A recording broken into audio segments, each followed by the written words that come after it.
We read three passages, Romans 12, Isaiah 55, Genesis 3. But actually I would like to start with a different passage, a very famous, well-known passage in a letter of Paul to the church in Corinth, which is in Greece. In his first letter, chapter 13, you don't need to look it up, but it's a marvelous chapter about the nature of love and what characterizes love. It's often read at weddings, but there's a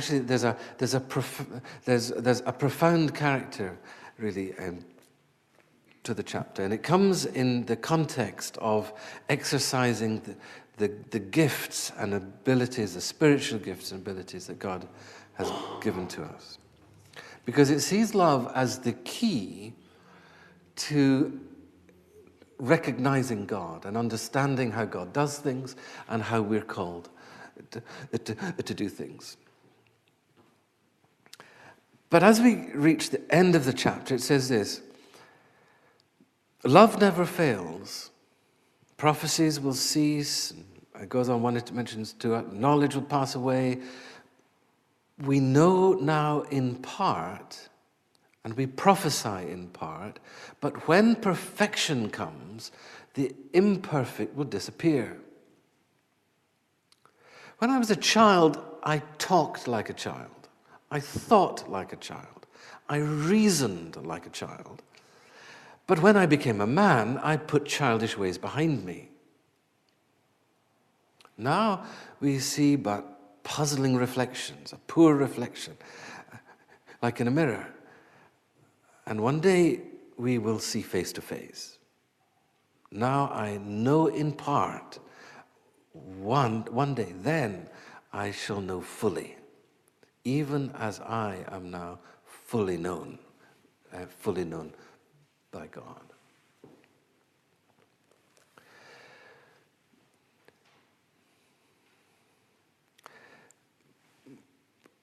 He's inviting us to love despite not understanding everything, despite everything, not all things making sense. He says one day things will make sense, but they don't make sense yet. And he compares it to like looking at a mirror. Now our mirrors we can get very good mirrors. You know, you can see yourself very clearly. In those days you couldn't. It was a piece of polished metal. And so you got a dim reflection or a puzzling reflection, and of course it was the other way round from the way that you actually look. So, and Paul is using that as an example that in our thinking about life, in our thinking about God, and so on, in our thinking about each other, you know, families, marriage, work, you know, none of us see clearly. We see in part. We understand in part. We don't see what God sees. We don't see with the clarity that He has. But he says that the key to seeing things properly is to love, because that's what belongs to the character, a key in the character and the nature of God. But he uses this example about how when he was a child, he talked like a child, thought like a child, reasoned like a child, and then as he got older, became a man, he put those childish ways behind him. And he's putting that in the context of love. Little children, and there's nothing wrong with this, but little children are very self-focused. It's about me, and I want it now. And the concept of having to wait, what does time mean? You know, to wait till next week is an eternity. And it's very difficult, in fact, almost impossible for a child to put themselves adequately in another person's shoes. But as we get older, we learn to do that.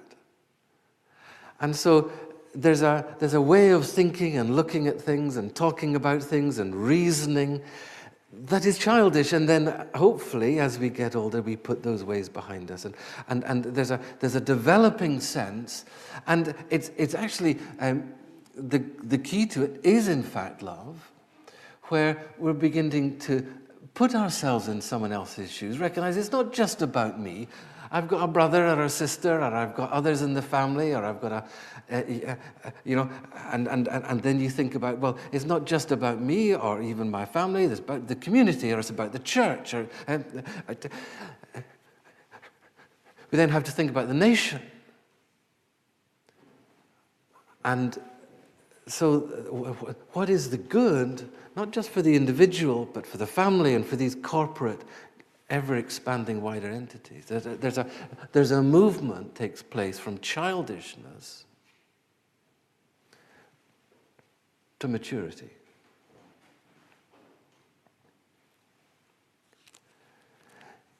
Out of the three passages that Catherine read for us, the third one was Paul's letter to the church in Rome, and he's unpacked a huge amount about the nature of the gospel. But then he comes late on in the book, in chapter 12, he says, I urge you, in view of God's mercy, God's not against you, he's not out to get you, okay, that he welcomes, kindly receives, and he forgives. In view of his mercy, offer yourselves, your bodies, as living sacrifices, holy and pleasing to him. Set yourself aside to pursue this way. But as a sacrifice, offering yourself. And then he goes on in verse 2, do not conform any longer to the pattern of the world, but be transformed by the renewing of your mind. Now, some translations will put it like this. They'll say, do not be schematized by the patterns of the world. Don't allow yourself, the way you live, the way you think, just to fall in line with the automatic way that the world thinks. And by the world, it'll be the society that we're part of. Indian culture looks at life very differently from British culture. That looks very differently from certain African cultures. I mean, even with America, we speak roughly the same language, but we have different ways of looking at things. Okay, but anyway, what he's saying, do not allow yourself to be schematized, or conformed any longer to the patterns of the world, but be transformed by the renewing of your mind. And it becomes quite clear, reading through various passages in Old and New Testament, that the key issue and the key spiritual issue is a battle for our mind. How we're going to look at life, what we think, how we're going to look at God, how we're going to even look at ourselves.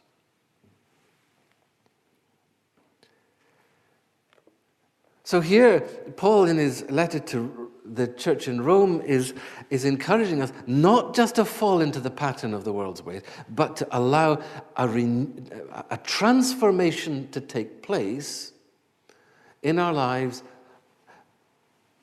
But the key element is the renewing of our mind. And Paul, in that other passage we began with in 1 Corinthians 13, is talking about that as a growing development in terms of love. But what he says here, coming back to Romans, is he says, don't conform any longer to the pattern of the world, be transformed by the renewing of your mind, then you will be able to test and approve what God's will is. His good, pleasing, and perfect will. In other words, when there's an offering of ourselves to God, a willingness to detach ourselves from conformity to just how the world looks at things, and a willingness to let God renew our outlook, attitude, our perspective, the way we think, then God makes sense. And we're able to test and approve what God's will is. And it carries on, for by the grace given to me, I say to every one of you, do not think of yourself more highly than you ought. Think of yourself with sober judgment in accordance with the measure of faith God's given you.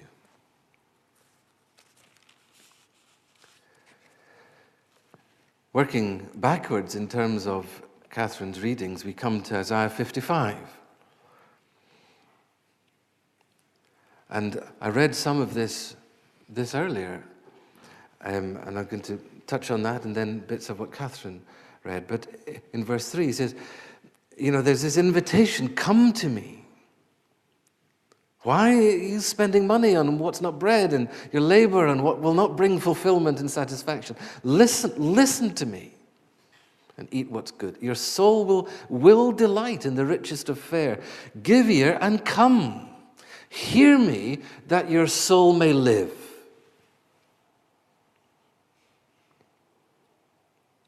And then there's this bit that Catherine read, seek the Lord while he may be found, call on him while he's near, because he isn't far away. Let the wicked forsake his way, and the evil man his thoughts. Let him turn to the Lord. He'll have mercy on him, he'll pardon him, but turn to the Lord. And then he goes on like this, see, my thoughts are not your thoughts. Neither are your ways my ways. Indeed, as the heavens are high above the earth, so high are my ways. So are my ways higher than yours. So are my thoughts higher than your thoughts.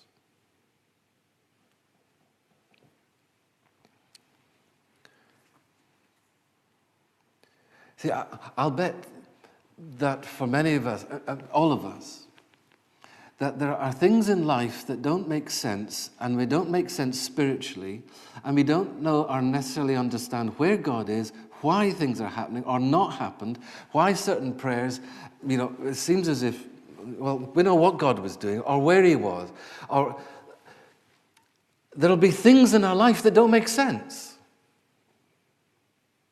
There'll be things spiritually that don't make sense. There might be things right now, and it's all confusing. It seems to me that we need to take seriously to heart what is being said in these passages when God says, my thoughts are not your thoughts. My ways are not your ways. You see, one of the reasons that we often fall out is because we have different ways of doing things. We have different ways of looking at things. We think in different ways. We might have grown up even in the same family, but we have a different way of doing things, a different way of thinking. And that's often where we end up having our arguments. Is that not fair? And our arguments with God are because he thinks differently and he does things in a different way. And what Paul in Romans is saying, let your mind be renewed, then it'll make sense, or at least begin to. Recognizing that it's never going to make sense fully now, it'll only one day. But one day we will see how faithful God has been, how good he's been. He's never left us. He never let us down. He's righteous in all his ways. He's good. And we'll see that, even though it may not make sense right now.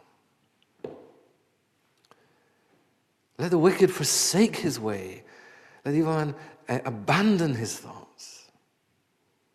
Listen, he says, listen to me. Eat what's good, that your soul delight in the richest of fare.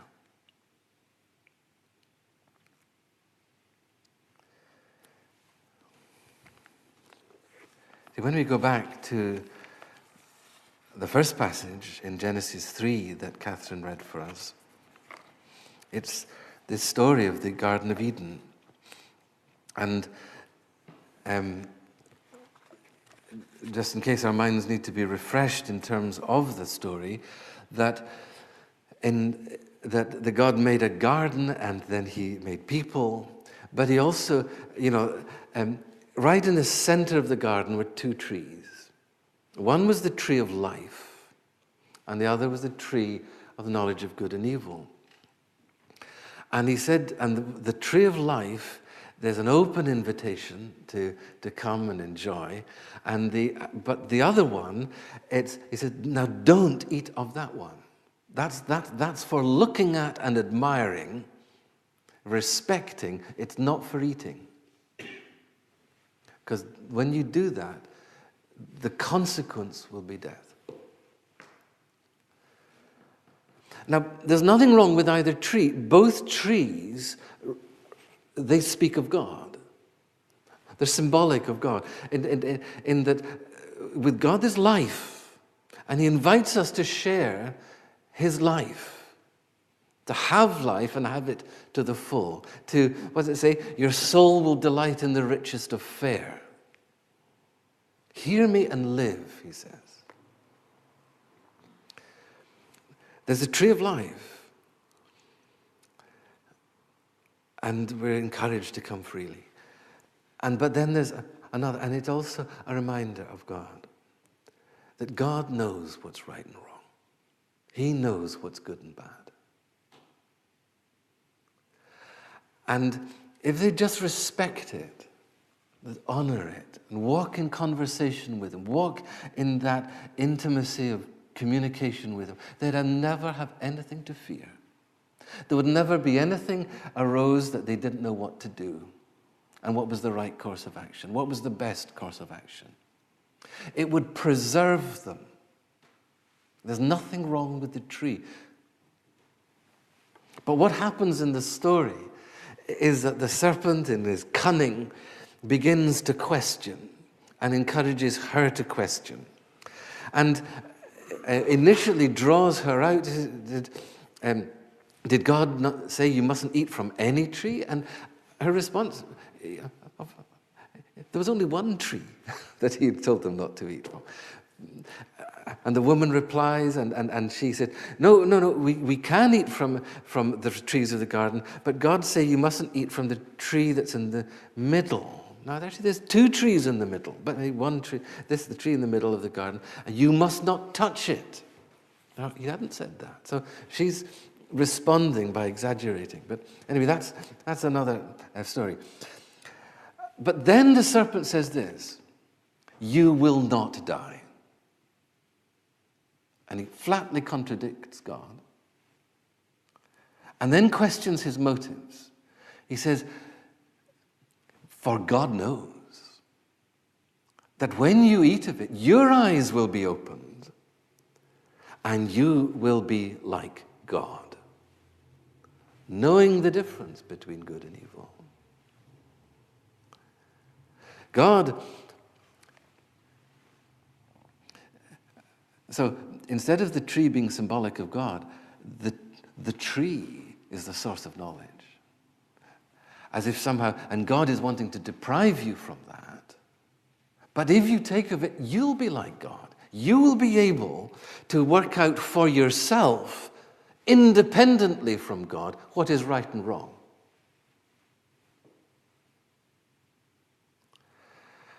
And having questioned, then the woman looks in a new way and says, when she saw the fruit of the tree was good for food, which it was, it wasn't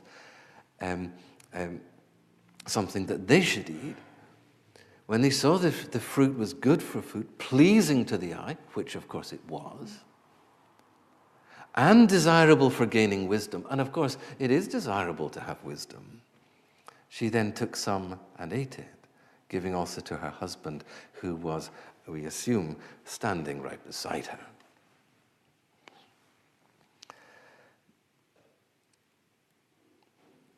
She began to look at things in a new way. But fundamentally what she'd done, there was this, the enemy had questioned the trust in God, had appealed to her pride, and was now offering her, you do that, you can work out what's right and wrong, good and bad in life, and you don't need to refer to God. You can know for yourself. And as she then looked, she began to look at the goodness of the fruit in a different way. She began to look at the wisdom and how to get wisdom in a different way. And before she'd known, then she acted. And you see, we see that characterizes the human race. And that's the point of us being told the story. That we can work out for ourselves what's good and bad. We can know without referring to God.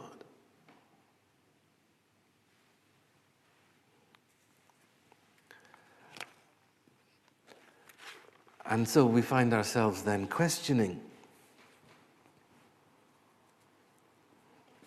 did God say? Does God really think? How do I know? How can I trust?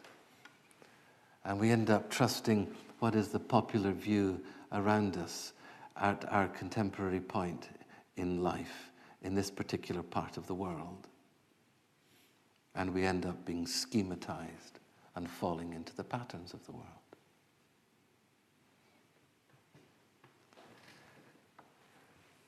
God says, my thoughts are not your thoughts. Your ways are not my ways. I have a different way of thinking about things than you. And because he has a loving, mature, fully mature, loving way of looking at things. A fully mature way of acting. How do I know that really for all of us, his thoughts are not our thoughts, or his ways are our thoughts? So his ways are our ways, or God's thoughts are our thoughts. I don't know how well you know some of the stories of the Bible, but let me ask you this. If you were God, would you have wiped out the Canaanites? If you were God, would you have destroyed the world with a flood?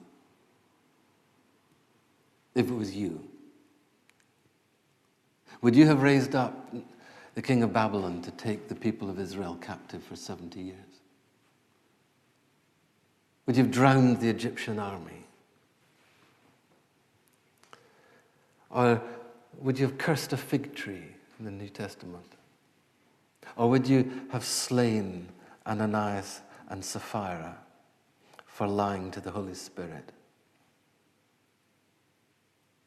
Would you, despite the fact that that as a community they did not receive Jesus as Messiah, would you restore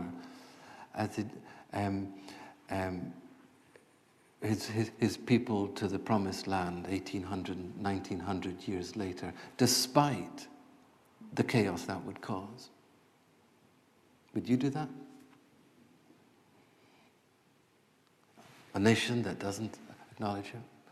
Would we, in our thinking, have a cross?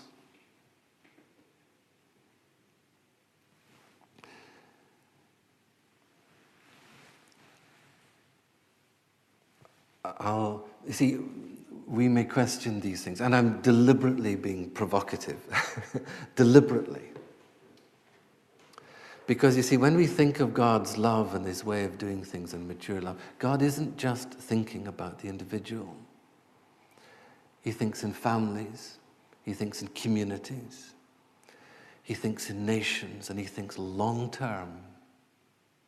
And so the question isn't, did God, but why would a loving God take such extreme action?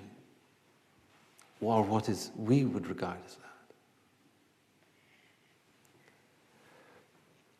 And I say that, I'm hopefully deliberately challenging you here. His thoughts are not our thoughts. His ways are not our ways. And yet the Bible tells us all his ways are loving.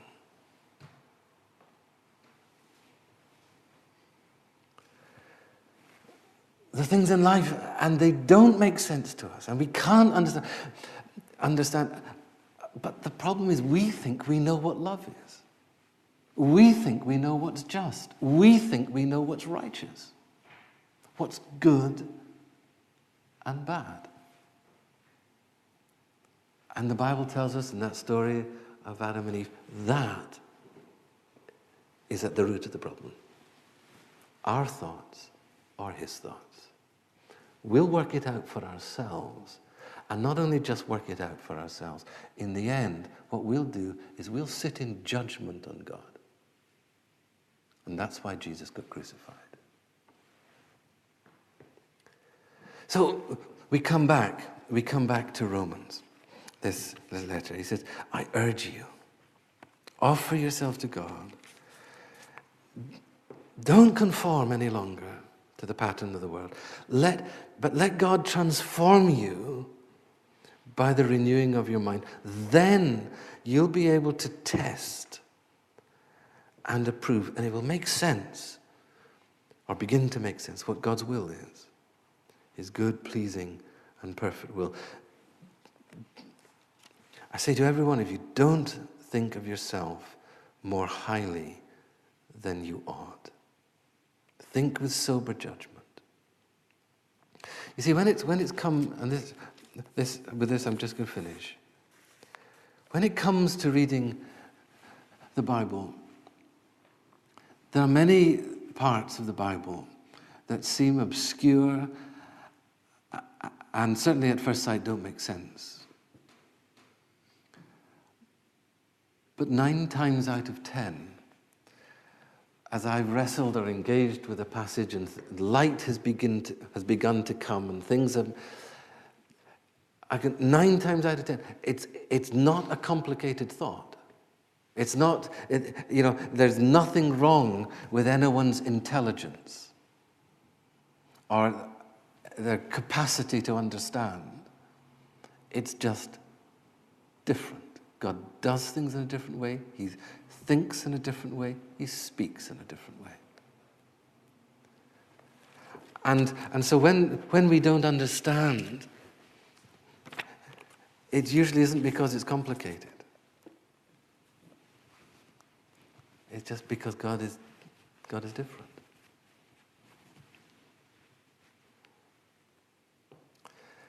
And that's why we need the Holy Spirit to give us that wisdom and understanding, if this is going to make any sense to us.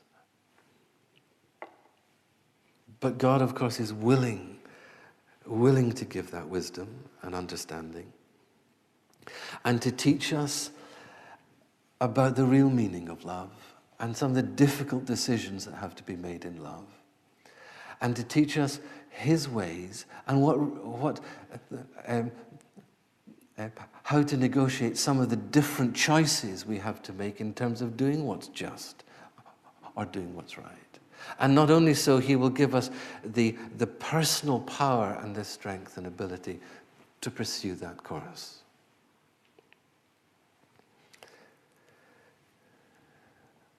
Do not be schematized. Don't any longer allow yourself to be schematized, conformed to the patterns of the world. Be transformed by the renewing of your mind.